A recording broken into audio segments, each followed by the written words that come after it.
பாரு வந்து ஒரு கட்டத்துல பார்த்தீங்கன்னா, ஒரு சைக்கோத்தனமா ஆயிர்றாங்க. அத நம்மளால பார்க்க முடியுது. கமருதீன் அப்படிங்கிறவர் எடுப்பார் கைப்பிள்ளை மாரி, ஒரு முட்டாள்தனமான ஒரு முரடன் மாரி இருக்கிறாரு. அவருக்கான பார்த்தீங்கன்னா, சுயமா சிந்திக்க தெரியாது. சுயமா பேச தெரியாது. யாராவது எதிர்த்து பேசினாங்கன்னா பேச மாட்டாரு.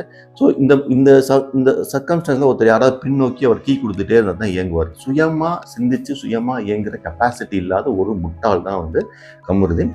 அதை கீ குடுத்து மிக பிரில்லியண்டா அவனை இயக்கிக்கிட்டு இருந்தது வந்து பாரு. ஸோ ஒரு கட்டத்தில் பாரு வந்து சைக்காட்டிக் சைக்கோ மாதிரி ஆயிடுறாங்க. நான் என்ன செய்யறேன்னு அவங்களுக்கே அவங்களே வாக்குறுதி கொடுக்குறாங்க.